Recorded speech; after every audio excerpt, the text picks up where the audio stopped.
les bendiga. En este nuevo domingo estamos reunidos con la ayuda del Señor. Bueno, como todos saben, nuestro estudio de la mañana, de los domingos en la mañana, ha estado dedicado a ver la vida, ¿cierto?, el legado de varios personajes de la Biblia. Le hemos llamado en vasos de barro, para que nunca olvidemos que el Señor moldea personas con virtudes y defectos, ¿ya? Utensilios que están construidos del material más básico de la creación, podríamos decir. Imagínense ustedes un poco de barro, un poco de agua y nada más que eso. Y lo que vemos después en el acabado de este artífice es la obra que él hace soberanamente con sus manos. No podríamos nosotros jactarnos de que trajimos una buena materia prima para que él nos usara porque éramos merecedores de que fuéramos usados.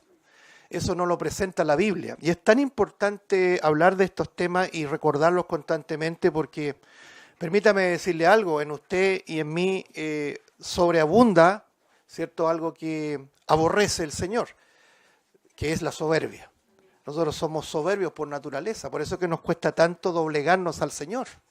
La otra vez nos estábamos acordando de esa gran enseñanza de Cristo que dice que nosotros estamos enyugados, ¿cierto?, bajo el yugo de Cristo. Y en esa posición de subyugación, es decir, bajo el yugo de Cristo, Él nos quiere moldear. Y dígame si no, hermano, ¿cuánto nos cuesta ser moldeados por el Señor?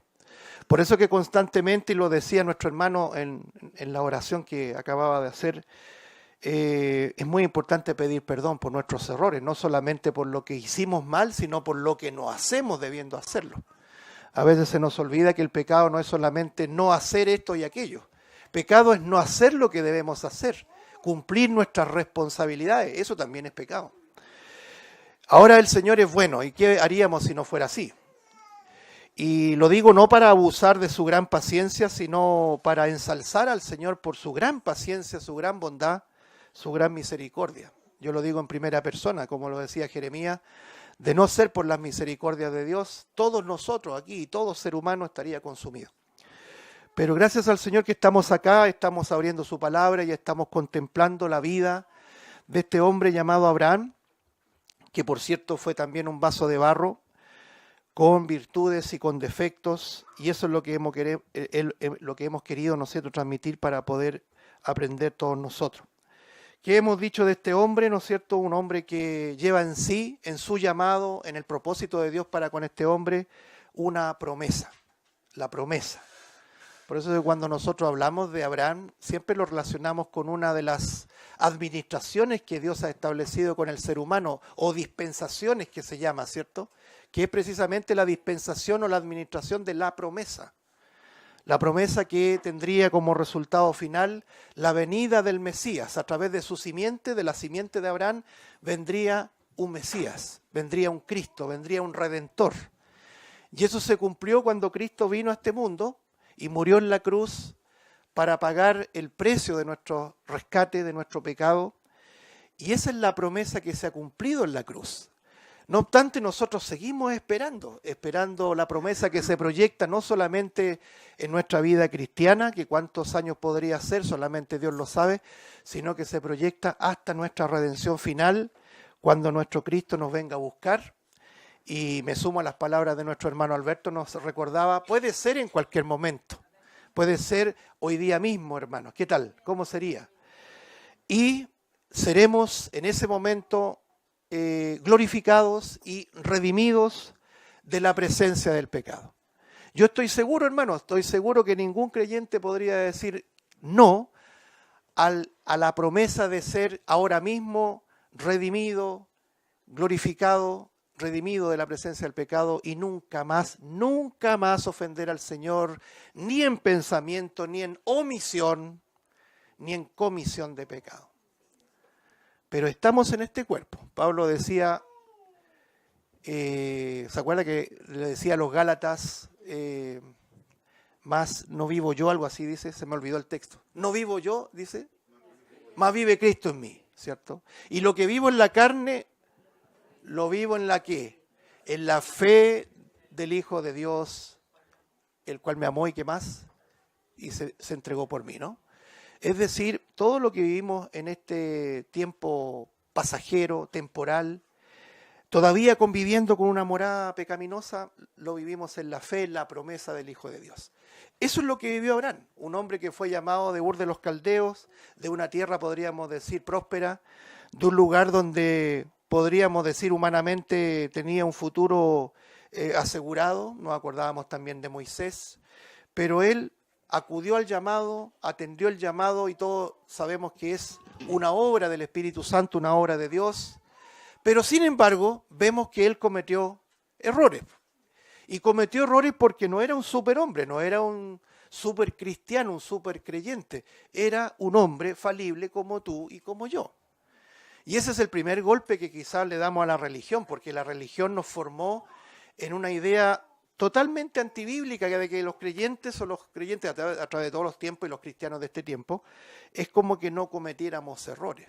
Es como que fuéramos tan santos que miramos con desprecio y desdén a los pecadores que andan afuera. Y de alguna manera evocamos la palabra de Pablo cuando decía: ¿somos nosotros, hermanos? Respóndalo usted, ¿somos nosotros mejores que ellos? En ninguna manera. Que nuestros propios vecinos que nos rodean a lo mejor no tienen ninguna participación y simpatía con nosotros, pero nosotros no somos mejores que ellos. Y Abraham tampoco lo era. Y la semana pasada estuvimos hablando un poco más de la voluntad de Dios. La voluntad de Dios, que tiene estas dos columnas que debemos siempre estarlas observando. Una voluntad que es directa de Dios, que es por donde Él quiere que transitemos. La perfecta voluntad de Dios, como lo dice Pablo ahí en Romanos, ¿se acuerda? Para que comprobéis cuál sea la buena voluntad de Dios, agradable y perfecta, Romanos 12. Y ese es nuestro deber, ir comprobando, confirmando la buena voluntad de Dios, que siempre va a traer dicha, fruto para su gloria, pero también está el error nuestro, la soberbia nuestra, la rebeldía nuestra, de no obedecer a la santa voluntad de Dios y comenzar a rebelarse contra Él. Y ahí es cuando se conoce teológicamente como transitar en la voluntad permisiva. Pero esa voluntad trae consecuencias, trae dolor, trae llantos. Y muchas veces heridas y cicatrices que nos van a acompañar el resto de la vida. Y uno no quisiera sufrir, ¿no es cierto? Cuando el Señor dice no cantamos el coro hoy día. Es bueno recordar eso. Cuando Dios dice sí, nos alegramos.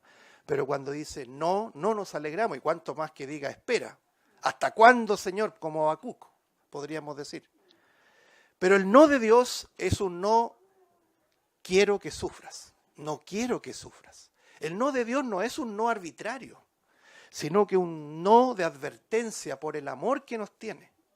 Entonces nosotros, como creyentes, como hemos recuperado, estuvimos hablando por ahí en ese momento, hemos recuperado algo que se perdió en el jardín del Edén, en la humanidad, que es el libre albedrío de escoger a Dios. Ahora como creyentes recuperamos ese libre albedrío y tenemos esa oportunidad de glorificar a Dios, de obedecerle, de hacer todo para su gloria, pero también podemos desobedecer y no traer gloria a Dios en nuestra vida, en nuestros actos, y además consecuencias para nuestras propias vidas, y cuando uno está enrolado ya con familia, para nuestras propias familias.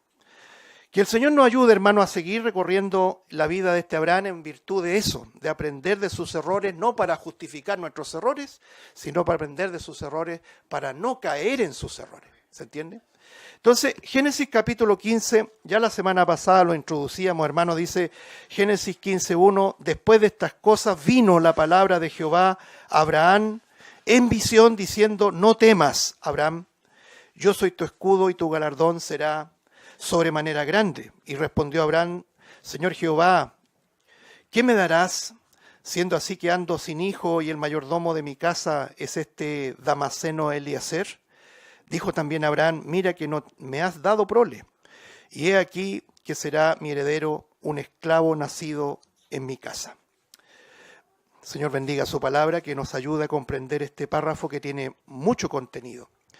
Ya la semana pasada decíamos lo siguiente, hermano. Esta expresión después de estas cosas, por supuesto que nos trae a la memoria lo que al menos hemos leído y estudiado en estas últimas reuniones, desde el capítulo 12 al capítulo 15. ¿Después de qué? Después de que salió de su tierra natal, donde estaba su familia, después de haber cometido el error de descender ¿a dónde? A ver si se acuerdan mis hermanos, de haber descendido a Egipto a pedir ayuda, a pedir auxilio porque había venido hambre en la tierra.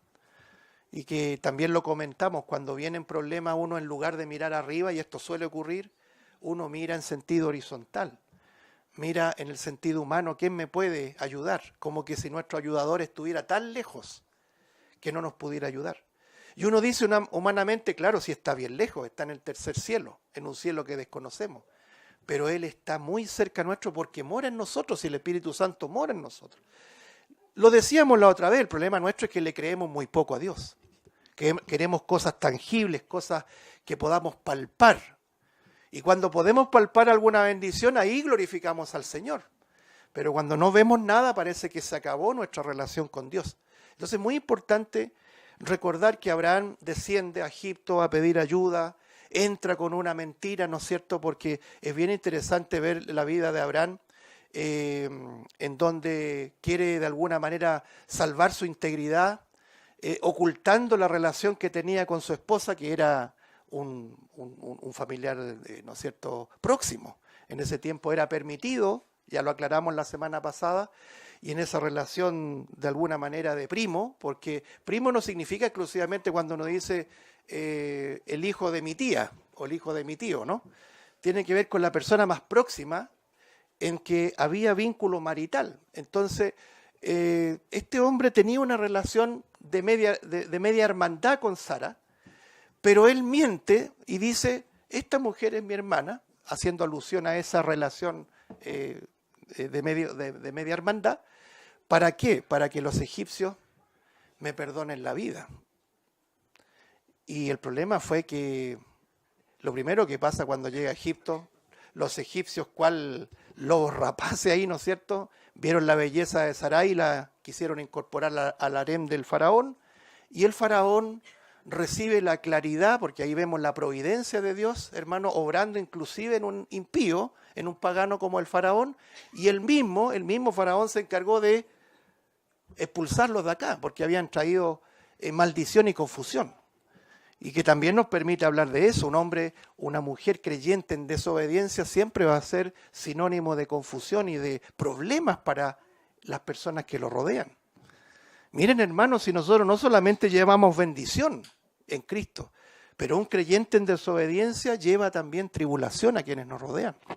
Ustedes se acordarán ahí Jonás, nos estuvimos también recordando de él. La tempestad no fue levantada arbitrariamente, era porque un creyente desobediente iba allí a bordo. Entonces el mismo Jonás reconoció esto, por mi culpa arrójenme al mar, ¿se acuerda? Y la tormenta, la tempestad se acabará. Y eso precisamente fue lo que ocurrió. Entonces es realmente lamentable, es un tristemente célebre episodio en que Faraón tuvo que expulsar a Abraham, váyanse de aquí, no me traigan más problemas. Qué terrible, imagínense ustedes. Y después vemos a Abraham teniendo problemas con su sobrino Lot, habían crecido las cosas, había prosperidad. Dicho muy de paso, cuando hay prosperidad empiezan más problemas que menos problemas, ¿eh? Si esa es la verdad. Entonces todo esto había ocurrido y la promesa no se cumplía, por hermano. La promesa de que él iba a ser descendiente de una simiente, ¿no es cierto? O iba a dar a luz una descendencia de redención, una gran nación como el Señor le prometió, y nosotros ahora lo entendemos así, no se cumplía. Él era viejo, él creía en esperanza contra esperanza. Imagínense ustedes un hombre viejo con una mujer esposa vieja y además estéril. Entonces en el capítulo 5, note que la Biblia enseña acá una secuencia muy importante que debemos nosotros siempre poner en alto. Es Dios quien viene a nosotros, es la palabra de Dios que viene a nosotros. Y quiera Dios que en esta mañana la palabra de Dios venga a más de un corazón que necesita algo específico que está escrito en su palabra. Nosotros muchas veces escuchamos, pero no oímos la palabra de Dios. ¿Nota la diferencia? Usted escucha que un tipo está hablando adelante, pero cuando Dios habla a un ser humano, habla a una criatura, eso produce efectos, produce resultados en un ser humano. Y quiera Dios que sea así en esta mañana. Vino la palabra de Jehová a Abraham en visión. Eso también lo aclaramos. Hoy día no estamos esperando visiones. Por una razón quizás sencilla, porque tenemos la Biblia.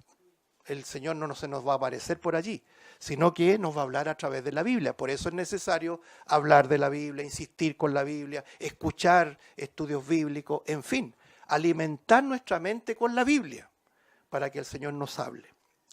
Entonces la palabra de Dios vino. No fue Abraham que dijo, Señor, ¿qué hago? No, fue Dios quien vino a Abraham, pero no viene a reprocharlo. Qué bien interesante esto. Lo primero que le dice, no temas. ¿Y por qué es tan importante esto? Porque Dios ama a los que son suyos. Y no solamente es amonestación, es reprensión, sino que es una profunda consolación. Yo me pregunto, hermano, ¿ustedes creen que Dios no sabía que Abraham estaba lleno de temores? Claro que estaba lleno de temores. La semana pasada hablábamos de esta palabra, no temas, temor, que tiene dos acepciones, al menos dos acepciones en el hebreo. Una que significa pavor, miedo. Y eso es lo que está viviendo Abraham. Pero hay otra acepción, ¿cierto? Otro significado de la palabra temor que significa reverencia. Como lo dice Proverbios, el principio de la sabiduría es el temor de Dios, no a Dios, sino que el temor de Dios que proviene. Es una reverencia, un acto de alabanza que tiene el creyente hacia Dios. Eso es temor verdadero, temor reverente. Pero en este caso, hermano, es un temor de miedo. Abraham está lleno de miedo. Sus años pasan, se está envejeciendo, las promesas no se cumplen y comienza este problema que le acompañó a Abraham, no solamente en el capítulo 15, sino que vamos a ver ahora algo más. Pero el Señor no solamente le dice no temas, no tengas temor, sino que le dice yo soy tu escudo. También otro concepto que debemos nosotros siempre recordar. ¿Se acuerda cuando Pablo hablaba a los Efesios en el capítulo 6 respecto a la armadura del creyente? Y empieza a describir sistemáticamente la vestidura, los atuendos, el uniforme de un soldado romano. Él estaba en la cárcel. Algunos entendidos dicen, es muy probable que haya estado en la celda y estaba mirando al centinela, al guardia, vestido con, ¿no es cierto?, el uniforme romano. Y el Señor lleva lo cotidiano a llevarlo a un sentido espiritual a tal punto de entender cada uno de las partes del uniforme con un sentido espiritual y profundo para nosotros. Y nosotros descubrimos ahí en Efesios 6 el casco, el yelmo que se llamaba, ¿no es cierto?, de la salvación, la coraza de justicia, la espada del Espíritu, el apresto del Evangelio, en fin. Pero el escudo lo quería dejar al final, porque ese escudo es muy importante, ese tiene que ir siempre al frente. Es absurdo que usted vaya como soldado con un escudo en la espalda, ¿ya? Sería, no sé, por el faraón de los chiflados. Tiene que ir adelante. Y el Señor es precisamente, ¿cierto?, quien va delante nuestro. ¿Lo creemos o no lo creemos, hermano? Y qué bueno escuchar amén, pero en la práctica nos cuesta creer eso. Cuando nosotros tenemos que hacer tantas cosas en esta vida, enfrentar situaciones, enfrentar problemas, uno rara vez en su oración dice, Señor, yo estoy depositado en ti porque tú vas delante mío. Tú vas abriendo puertas o cerrando puertas, tú vas alisando un camino o no, pero tú siempre vas a ir adelante. Él es el que frena los dardos de fuego del maligno, porque lo dice el apóstol Pablo, el escudo de la fe con el cual podéis apagar los dardos de fuego del maligno. Es el escudo de la fe. Y siempre me he preguntado, hermano, si el escudo es relacionado con la fe, ¿qué componente tendrían estos dardos de fuego del maligno? La incredulidad, la duda.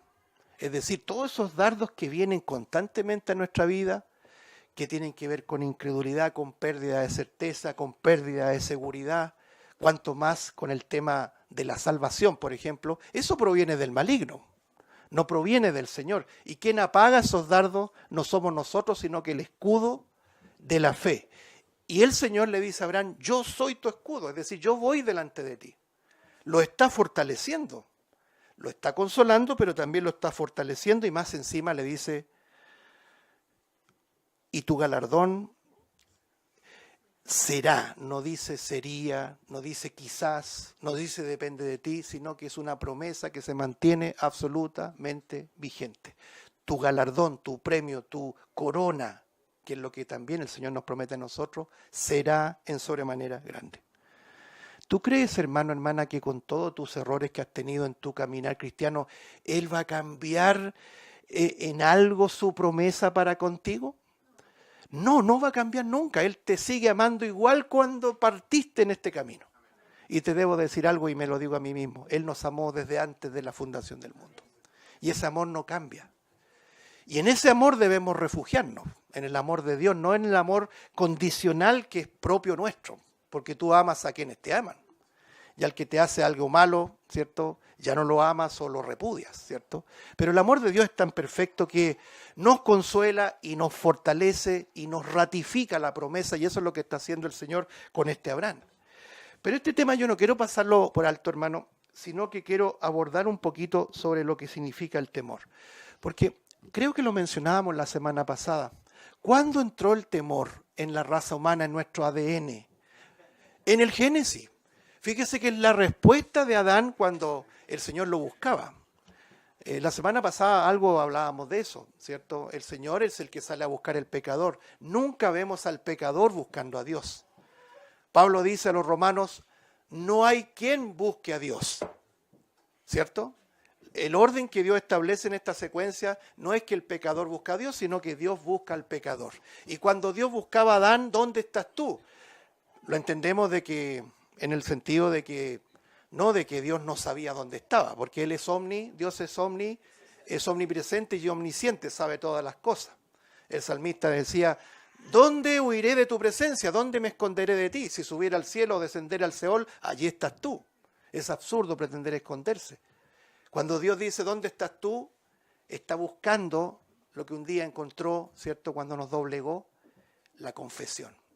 Sí, Señor, no saco nada a conseguir huyendo, porque el pecado introdujo esa continua huida de Dios. Nosotros vivimos huyendo de Dios, aún siendo cristianos, hermano.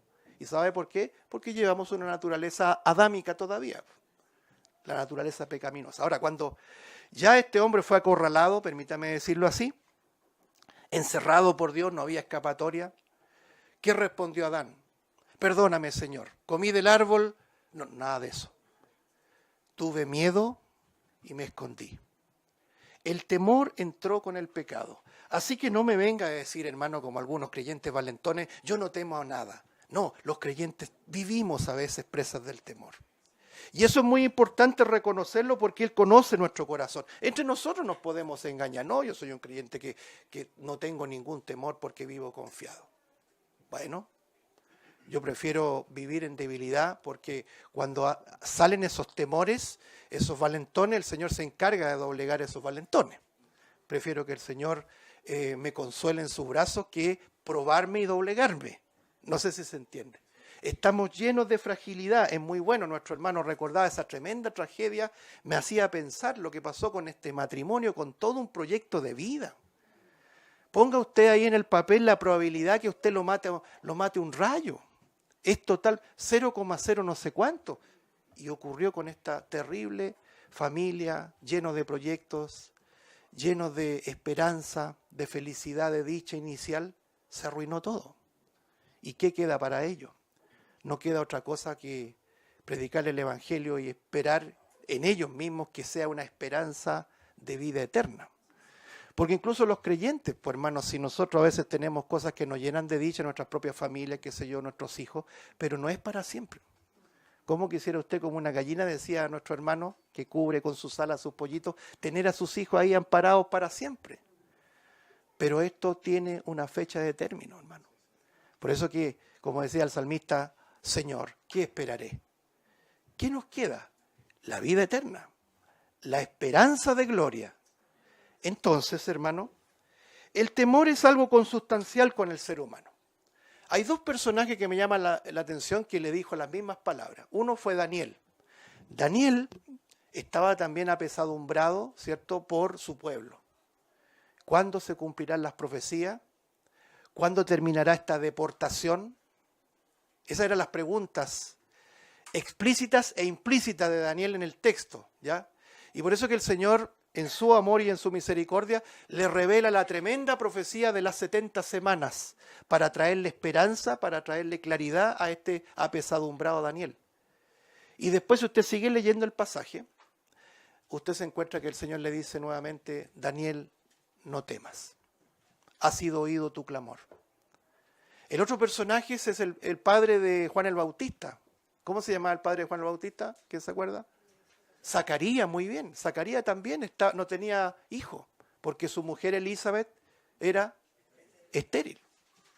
Y le dice lo mismo en Lucas, ahí capítulo 1, le dice: Zacarías, no temas, tu clamor ha sido oído.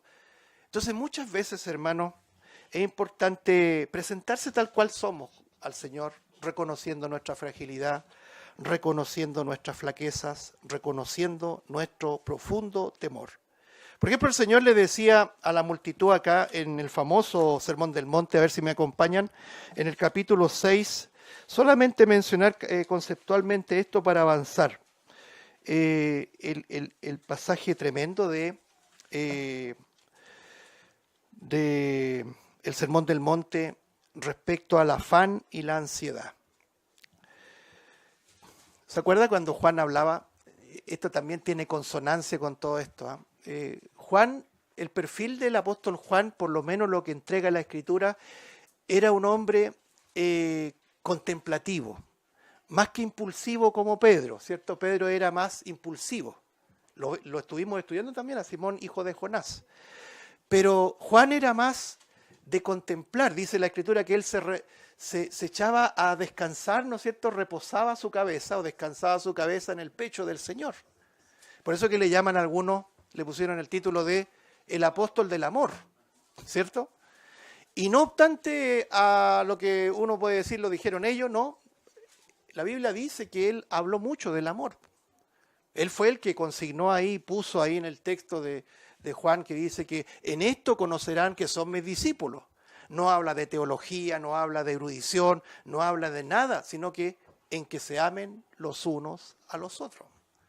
El amor es muy importante, hermano, el amor de Dios, el amor incondicional, el amor de perdonarse, el amor de soportarnos unos a otros, de apoyarnos unos a otros en la congregación, es un distintivo de que somos verdaderos hijos de Dios.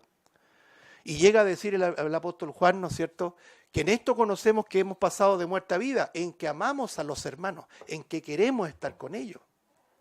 Pero el texto final que quiero citar de este apóstol del amor es que dice, a ver, citémoslo mejor, veámoslo. Veámoslo literalmente. Esto está en Primera de Juan, hermanos, por favor, capítulo 4. Los invito allá.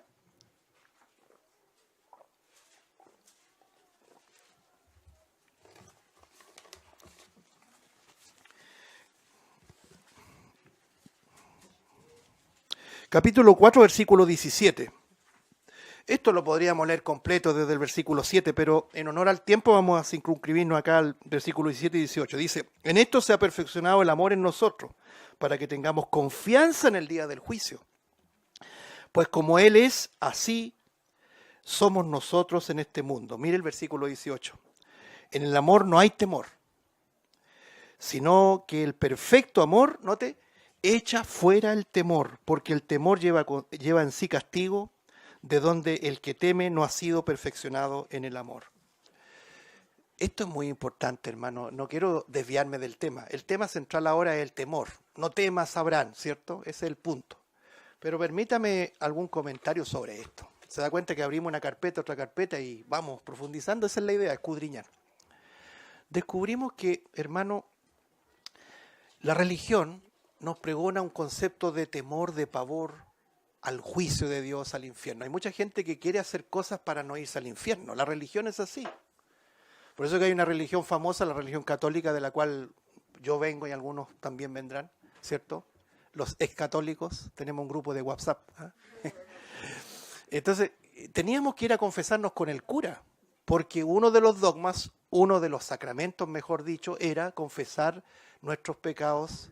La Biblia dice confesar nuestros pecados al fiel y justo, no a un hombre. Pero bueno, había que confesar nuestros pecados para que el curita nos dijera ego te absolvo en latín, o yo te perdono, te absuelvo de tus pecados, para poder estar a cuentas con Dios. Siempre el temor a perder ese privilegio de si uno muere, se va o al infierno. Bueno, ellos tienen también una estación intermedia, ¿no es cierto? Combinación Lina 5, el purgatorio y después el infierno. Pero en Cristo, hermanos, ese temor al menos se debiera acabar con nosotros. Cristo murió por nosotros y ninguna condenación hay para los que estamos en Cristo Jesús. Eso es lo que hace el perfecto amor. Servimos a Dios no por temor, sino que servimos a Dios por amor. Él ya nos salvó y tenemos plena confianza en el día del juicio. ¿Por qué? Porque ya somos de Cristo. Eso es lo que está diciendo Juan. El temor lleva consigo castigo, la pena del pecado. La otra vez nos acordábamos de una facción severa, religiosa, que se practica aquí en Chile, que se llama el Opus Dei. ¿Cuántos han oído hablar del Opus Dei? El Opus Dei en latín significa la obra de Dios, ¿ya?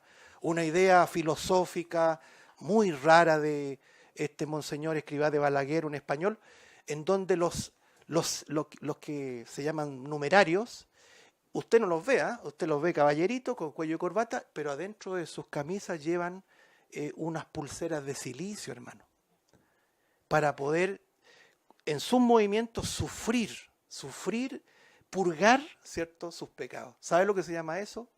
Eso se llama pisotear la sangre de Cristo. Severamente el autor de Hebreo dice, ¿cuánto mayor castigo merecerá el que pisoteare la sangre de Cristo? Nosotros estamos libres, hermanos, en Cristo. No libres para el libertinaje, libres para servir al Señor sin temor de pavor, sino que por amor, porque el amor echa fuera el temor. ¿Se entiende? No obstante, vamos a, después de ese paréntesis medio largo salió, pero es necesario a veces también aclarar, ¿cierto? Vámonos a Mateo 6, por favor. Ahí quedamos. No obstante, hermano, él sabe que nosotros vivimos muchas veces presos del afán y la ansiedad. Y a veces nos consume, ¿cuántos tienen que tomar pastillas? No, levanten la mano. Pero puede ser que usted no concilie el sueño. Puede ser que usted necesite de algún fármaco para dormir. Yo no voy a cuestionar ni juzgar eso. Pero eso es producto de nuestra naturaleza pecaminosa. Tenemos que reconocerlo. No vivimos confiadamente. ¿Se acuerda que el salmista decía, en paz me acostaré y asimismo dormiré? ¿Por qué? No escuché nada, hermano. Porque, claro, en Él dormimos confiados y descansamos, hermano. Qué bueno es, primero, reconocer. ¿Ya? Uno no va al médico hasta que no reconozca que está enfermo. Y uno dice, no, si esto no es así. No. Bueno, primero hay que reconocer. Que Dios quiera que también nosotros podamos en esta mañana, o ya tarde ya, reconocer que una de las aristas que más produce conflicto en nuestra vida es el temor y la ansiedad. Dice acá en Mateo capítulo 6, verso 25, por tanto os digo, no os afanéis por vuestra vida, qué habéis de comer o qué habéis de beber, ni por vuestro cuerpo, qué habéis de vestir. ¿No es la vida más que el alimento y el cuerpo más que el vestido? Este pasaje tremendo, versículo 26. Mirad las aves del cielo que no siembran, ni ciegan, ni recogen en graneros, y vuestro Padre Celestial las alimenta. ¿No valéis vosotros mucho más que ellas? ¿Y quién de vosotros podrá, por mucho que se afane, añadir a su estatura un codo? Y por el vestido, dice el versículo 28, ¿por qué os afanáis? Considerad los lirios del campo que crecen, no trabajan ni hilan, pero os digo que ni aun Salomón con toda su gloria se vistió así como uno de ellos. Y si la hierba del campo que hoy es y mañana se echa en el horno, Dios la viste así, ¿no hará mucho más a vosotros, que dice, hombres de poca fe?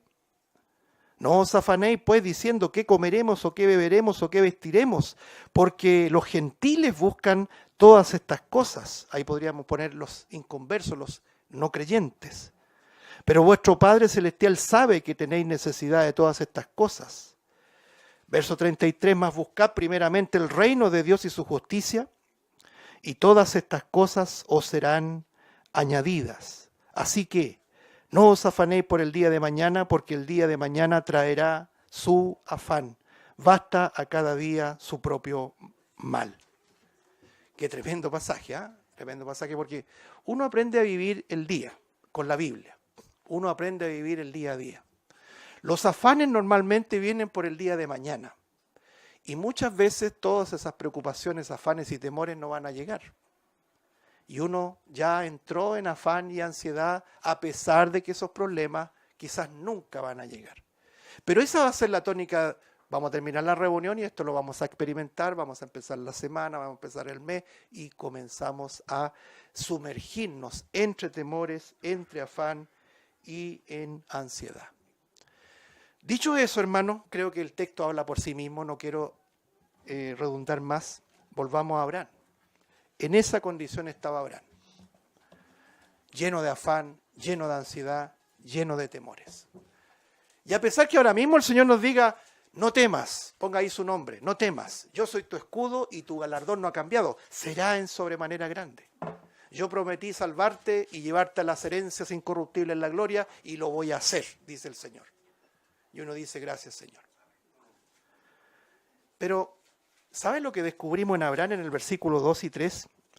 Un hombre con poca sensibilidad al Señor. Aquí estamos diciendo amén. No nos vamos a sentir mejor que Abraham. Pero Abraham está diciendo, Señor Jehová, ¿qué me darás? O sea, hasta ahora no me has dado nada, no me has cumplido la promesa. Mire, en la Biblia vemos varias preguntas, yo las llamo protestatarias, es decir, de protesta al Señor. Específicamente, Habacuc representa ese espíritu a veces que está muy arraigado en nosotros. ¿Hasta cuándo, Señor? ¿Hasta cuándo vamos a ver esto? ¿Hasta cuándo vamos a ver esto otro? ¿Hasta cuándo no harás lo que tienes que hacer? ¿Se da cuenta el espíritu que nosotros tenemos en el sentido de crítica, de pedirle razones al Señor, de exigirle lo que Él sabe muy bien, qué debe hacer y cuándo debe hacerlo? En otras palabras, hermano, nos cuesta bastante conocer a Dios. Dios es soberano y Él hace como Él quiere y cuando Él quiere. En nuestra vida, en nuestra familia, en nuestra iglesia, en la sociedad, en el mundo entero, en el universo. Porque Él es dueño de todo. Ahí en el pasaje que acabamos de citar de Mateo 6 dice, por más que se afane alguien, ¿quién puede añadir algo a su estatura? Un codo, dice algo así. Es decir, todo tiene minuciosamente detallado, ¿cierto? En este concepto de la soberanía de Dios, detallado en sus designios. Hay otro pasaje que dice que aún los pelos de nuestra cabeza los tiene contados. Ni un pajarillo, ni un gorroncillo que no vale nada, cae a tierra sin su consentimiento. Entonces Abraham, así como tú y como yo muchas veces, le pide razones. ¿Qué me vas a dar? Todavía estoy solo. Lo único que tengo acá no sé, yo veo hasta un dejo de una cierta desprecio. Este siervo damaseno, él me va a heredar. ¿Cómo es posible? Y el Señor le ratifica, dice el versículo 4, usted lo puede leer. Luego vino nuevamente, dice a él palabra de Jehová diciendo, no te heredará refiriéndose a quién, al siervo damaseno, sino un hijo tuyo te será el que te heredará. Detengámonos allí. Le ratifica, ¿no es cierto?, la promesa de descendencia. Promesa de descendencia. Un hombre lleno de temor, lleno de afán, lleno de ansiedad, viendo sus recursos, viejo, mi esposa vieja, estéril, no, es imposible. Entonces, el Señor le confirma la promesa, pero nos encontramos, hermanos, con el capítulo 16. Avance, por favor. Avancemos ahí.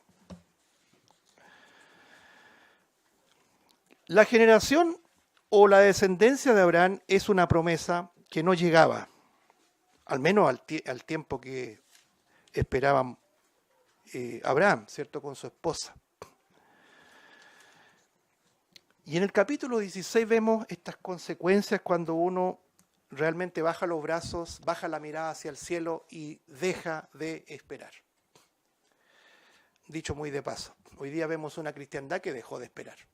Los que llevan un tiempo más largo en el Evangelio nos damos cuenta que la iglesia antes del año 2000 esperaba con ansia la venida del Señor. La mayoría de las iglesias tenían su predicación siempre en sintonía con esa redención inminente. Estuvimos repasando algunos himnos de himnarios antiguos que ya hoy día están en los museos de la iglesia. ¿Quién usa himnario? Y esas canciones que hablaban de la venida del Señor. ¿Por qué digo esto? Porque los creyentes de este siglo o este último tiempo ya se cansaron de esperar. Y han querido reinterpretar el objetivo, el trabajo, los alcances que debe tener una iglesia y han perdido absolutamente la perspectiva. Y quiera Dios que nosotros nos mantengamos en el camino que la Biblia nos traza, hermano, esperando siempre que Cristo vuelva a buscarnos. Trabajar, servir, pero esperando el regreso inminente de Cristo. Aquí en el capítulo 16 vemos lo siguiente. Versículo 1 dice, Sarai, mujer de Abraham, no le daba hijos. Es decir, la promesa no se cumplía. Y ella tenía una sierva egipcia que se llamaba Agar. Note la secuencia muy importante. Dijo entonces Sarai a Abraham, ya ves que Jehová me ha hecho estéril. Te ruego pues que te llegues a mi sierva. Quizás tendré hijos de ella. Y atendió Abraham, ¿qué dice? Al ruego de Sarai. ¿Cómo que no se le ocurrió esta idea al Señor, no es cierto? Bueno, ¿qué podemos decir en los últimos minutos? Estamos terminando. Este profundo temor, ansiedad, pérdida de confianza, pérdida en la certeza de la esperanza de la promesa que Dios le había dado a Abraham, de la descendencia. Yo me imagino en que se sentaron los dos, ¿cierto? Abraham con Sarai y se miraban para el lado, no pasaba nada, no había hijos, no había descendencia. ¿Qué hacemos? El mismo error, no sé si se está entendiendo. Y aquí hay otro escalón hacia abajo descendente de Abraham. No solamente pierde la certeza, la confianza en la promesa, sino que pierde su liderazgo en la familia. Ese es el gran punto, hermanos, que se marca en el capítulo 16. Quien toma la iniciativa, no es que Agar no fuera inteligente o que no hubiese tenido una inteligencia como Abraham, sino que el orden que Dios establece es contrario a lo que ocurre aquí. Quien asume el liderazgo de qué hacer en un momento dado fue fue Sarai y no Abraham. Entonces, hermano, vemos acá lo que significa que el hombre, en este caso Abraham, abandona su liderazgo y obedece a la voz de su mujer. Un tema sensible. Aquí vemos varias hermanas, no llegaría a hablar, hermano. Después, al término de la reunión, vamos a tener serios problemas. Siempre lo decimos. Dios ha dignificado siempre a la mujer. Siempre. Lo que hoy día estamos viendo en el mundo, con este feminismo exacerbado, con conceptos de machismo, eso dejémosle como pelea del mundo, no nos metamos allí. Hoy día la iglesia se está metiendo allí y por consecuencia se está metiendo en política. Si eso no va a cambiar, déjenlo ahí. En la iglesia debemos decir lo siguiente, lo que dice la Biblia, no lo que tú piensas o lo que pienso yo. Dios tiene un orden, Dios establece un orden y cuando ese orden se rompe, siempre trae consecuencias. ¿Ya? Mire, antes de los últimos minutos, retrocedamos un poquito y nos vamos a Génesis 3, volvamos al origen de todo el problema. Usted cuando tenga algún problema por ahí, situaciones difíciles, incluso con su propia vida, con su propia conducta, usted váyase siempre al Génesis 3. Ahí está el origen de todos los problemas. Génesis 3 es el problema, el pecado. Hoy día no se habla de pecado entre paréntesis, se habla de cosmovisión. La cosmovisión de mí, que bueno, suena bonito, ¿cierto? La palabra es pecado, punto final, hermano. ¿Ah? Hoy día los sabelotodos están hablando, cambiando todas las leceras. Como se dice, perdónenme, se me pasa la mano, parece que estoy en el living de mi casa aquí. Estamos en una familia, hermano. Génesis capítulo 3, versículo 17. Vamos a ceñirnos al pasaje solamente. Génesis 3, 17. Y al hombre dijo el Señor, lea usted, por cuanto obedeciste a la voz de tu mujer y comiste del árbol de que te mandé, diciendo no comerás de él, maldita será la tierra por tu causa, con dolor comerás de ella todos los días de tu vida. Dicho muy de paso, la condenación no fue, digamos, el resultado de trabajar la tierra, sino que la dureza que iba a producir el trabajo de la tierra. Espinos y cardos, decía después, te producirá. Pero quiero señalar algo, cómo comenzó esta sentencia de Dios para con el hombre, por haber obedecido a la voz de tu mujer. Porque el apóstol Pablo aclara esto, si lo dice, la mujer fue creada por causa del varón, no al revés. Porque dentro de todo lo que Dios decía, en la creación usted va a ver una frase que se repite una y otra vez. Y vio Dios que era bueno. ¿Se acuerdan el capítulo 1 de Génesis? Y vio Dios que era bueno. Terminó una obra y vio Dios que era bueno. Pero fue una vez en todo ese relato del Génesis, de la creación, en que Dios dijo, no es bueno. ¿Y relacionado con qué? Con la soledad del hombre. No es bueno que el hombre esté solo. Le haré ayuda idónea. Bueno, aquí los varones, hermanos, ¿cuántos decimos amén a que sin la mujer somos un desastre? ¿Ya? Mire, muy bien, hermano, muy bien. ¿Ya? Esa es la realidad. Ahora, ya no alcanzo a seguir esto, pero quiero señalar lo siguiente. Hermano, no significa subyugar a la mujer, ¿eh? Que la mujer no tenga voz ni voto de su opinión, incluso de su crítica, que es muy constructiva. Debe ser una crítica buena. Lo que pasa es que tenemos que tener también tolerancia a la crítica, hermano, porque cuando nuestro ego está muy alto y nuestra esposa nos critica, nos empezamos a engrifar, ¿o no es así? Pero es bueno la crítica, ¿por qué? Porque está dicho de una persona que es tu esposa. Ya estamos hablando de un matrimonio primeramente. Por lo tanto, la mujer no es que está anulada en su participación y en su crítica, sino que el orden de Dios, el propósito de Dios para con el hombre o para con la mujer es muy distinto. Quien fue el líder de este escenario de creación fue Adán, fue el hombre primero. A él se le dio la tarea de sojuzgar la creación, de dominarla, de ponerle nombre a los animales, pero no era bueno que estuviera solo y le creó ayuda idónea. Y ahí entra la mujer. ¿Ya? Entonces, la mujer tiene otro propósito. La mujer engendra hijos, lo que nunca un varón, ¿cierto?, podría lograr hacer. Entonces, entendamos que esto no es subyugación ni una especie de misoginia, un odio así como descontrolado contra la mujer para ningunearle y poner... No, eso no está en la Biblia, sino que el orden es el que nosotros debemos respetar y es ese orden precisamente el que se rompe habitualmente cuando el hombre deliberadamente pierde su liderazgo. Que el Señor bendiga su palabra.